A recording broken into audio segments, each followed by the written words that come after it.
नमस्कार, मेरा नाम प्रियंका टुडू है और मैं मयूरभंज की रहने वाली हूँ। आज ये वीडियो मैं आप सबको हेल्प की मांग के लिए बना रही हूँ। मेरे मामा मिस्टर बादल मुर्मू सीआरपीएफ 197 बटालियन में सर्व कर रहे थे। 6 जनवरी से वो मिसिंग है।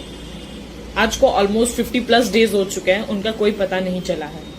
बताया जा रहा है कि 7 जनवरी से उन्होंने छुट्टी के लिए अप्लाई किया था एंड 6 को इवनिंग में जब वो मेरे भैया के साथ थे तब उनको एक कॉल आया था उनके कैंप की तरफ से और उनको बोला गया कि तुम साजमबुरु तरफ जाना है, तुमको गाड़ी में भी तेल भरवा देंगे हम लोग और कोई सीक्रेट सा ऑपरेशन के लिए जाना था। क्योंकि वो लोकल थे, उधर के लैंग्वेजेस जो लोकल ट्राइबल लैंग्वेजेस उनको आता था, इसीलिए उनको ऐसे छोटे मोटे मिशंस में भेजा जाता था। तो वही लास्ट इंटरेक्शन था मेरे भैया के साथ। वो वहां से निकले और आज तक ऑलमोस्ट 50 डेज हो चुका है, उनका कोई पता नहीं चला है। 2 महीने हो चुका है वो लापता है। प्रॉब्लम हमारा ये है कि ऑफिशियल्स कोई एक्शन नहीं ले रहे हैं। जो उनके कैंप वाले हैं, जो हायर ऑफिशियल्स हैं, हम लोग बार बार उनको पूछने भी गए कि कहाँ है, क्या है, कैसे है, वो लोग कोई इन्फॉर्मेशन नहीं दे रहे। सेकेंडली प्रॉब्लम ये भी था कि कुछ दिन पहले ही वो हमारे जो घर पे आए और उन्होंने बोला कि बादल का सारा सामान हम लौटा देंगे और जो भी पेंशन वर्क होता है एक सोल्जर के डेथ के बाद, जो भी पेंशन वर्क होता है वो फॉर्म फिलअप्स आप कर लीजिए और 6 महीने में आपका पेंशन आपको मिलना शुरू हो जाएगा। जब हमें पता नहीं है वो एक्सपायर किए हैं, वो शहीद हुए हैं या जिंदा है, हम कैसे वो फॉर्म फिलअप्स कर ले, है कि नहीं। और वो अभी तक उनके बारे में क्या सर्च चल रहा है क्या नहीं, हमें कुछ भी नहीं पता चल रहा है। वो हमें कोई भी इन्फॉर्मेशन नहीं दे रहे हैं। उनको कुछ भी पूछने पर कैंप से ये बोला जा रहा है हमको कि आप जाके पुलिस को बोलिए, ये खोजबीन करना ये सब हमारा काम नहीं है। जब आपका ही कैंप का एक बंदा, एक जवान ऐसे अचानक से ऐसे मिसिंग हो जाता है, कैसे आप ऐसे सब बोल सकते हो। और अभी ऐसा प्रेडिक्ट किया जा रहा है कि उनको नक्सलियों ने कैद किया है। इवन उनको तो भगोड़ा भी घोषित कर दिया गया। मैं ये जानना चाहती हूँ, मेरे मामा का एक पास्ट बताती हूँ। वो पहले कोबरा बटालियन में सर्व करते थे। वो छत्तीसगढ़ के सुकमा में थे।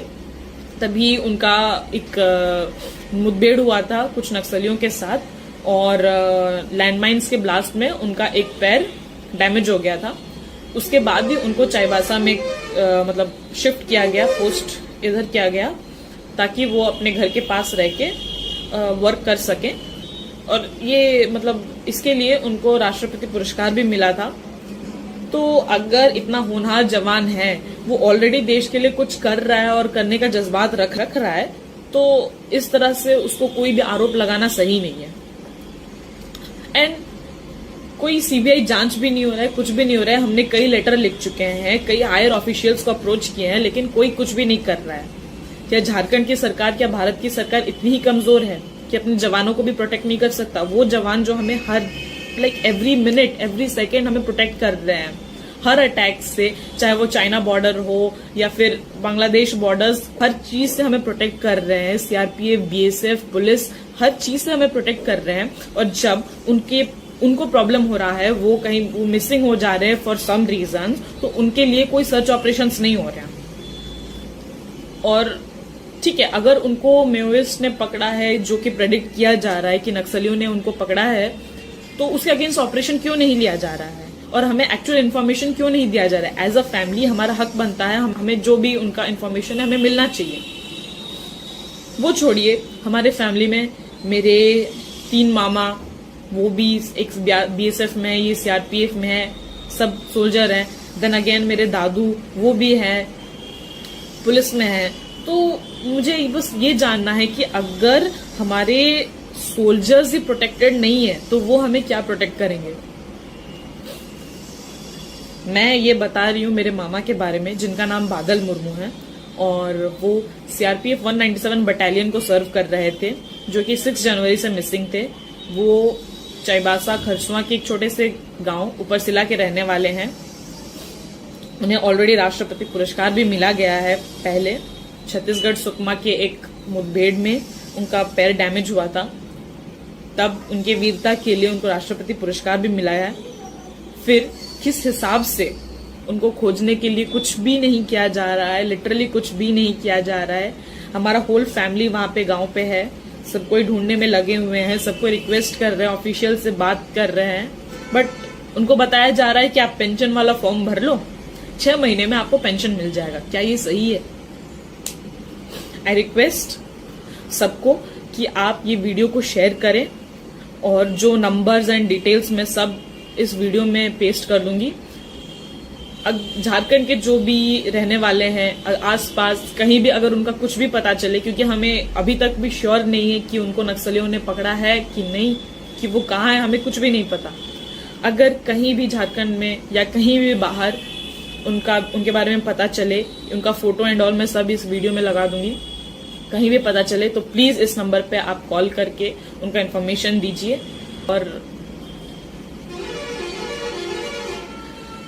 प्रॉब्लम यह है कि मैंने बहुत सोल्जर एस्पिरेंट्स देखे हैं। अगर इस तरह से हुआ ना, कोई ऐसा आपका सोल्जर नहीं बनना चाहेगा, उसको कोई मन नहीं होगा ऐसे सर्व करने के लिए नेशन के लिए। वो मिसिंग है और उनके बारे में कुछ भी पता नहीं चल रहा है। ऑफिशियल्स बोल रहे हैं कि वो मर चुका है, आप फॉर्म फिलअप कर लो पेंशन वेंशन का, ये सब कर लो। खैर, हमें ये नहीं सोचना है, हमें बस मांग करनी है। हम सीबीआई जांच की मांग कर रहे हैं, और मैं आप सबको रिक्वेस्ट कर रही हूँ कि ये वीडियो को शेयर करें और सीबीआई जांच के लिए मांग करें, ताकि आप मुझे, मेरे मामा और उनके फैमिली को हेल्प कर सके। सिर्फ हमें नहीं, ऐसे कई जवान होंगे जो ऐसे मिसिंग जाते होंगे, बट उनका धीरे धीरे चैप्टर क्लोज कर दिया जा रहा है, क्योंकि वो छोटे गांव से होते हैं एंड ऑल। लेकिन प्लीज मैं रिक्वेस्ट कर रही हूँ कि आप ये वीडियो को शेयर करें, और सीबीआई जांच की मांग की जा रही है। आज भी हमारे गांव पे धरना बैठा जा रहा है, और प्लीज मैं रिक्वेस्ट कर रही हूँ कैंप वालों को भी कि आप घर पे कुछ भी इधर उधर का बात बोल के परेशान मत कीजिए। अगर आपको कुछ बोलना ही है तो इन्फॉर्मेशन दीजिए कि कहाँ है, कैसे है, क्या है, कहाँ तक सर्च ऑपरेशन चल रहा है, क्या चल रहा है, उसका इन्फॉर्मेशन दीजिए, हम लोग एक्सेप्ट करेंगे। बट अगर आप वहां जाके वो एक्सपायर कर चुके हैं, उनको पेंशन के लिए आप फिलअप कीजिए, उनका हम जो भी सामान है कैंप में हम उनको वापस भिजवा देंगे, ये मत कीजिए। इसके लिए आज धरना बैठ रहा है 10:30 बजे। आई रिक्वेस्ट आसपास के जो भी है हमें हेल्प करे, और किसी को भी उनका पता चले तो प्लीज हमें इन्फॉर्म कीजिए। इतना ही बोलूंगी। Thank you so much. जय हिंद।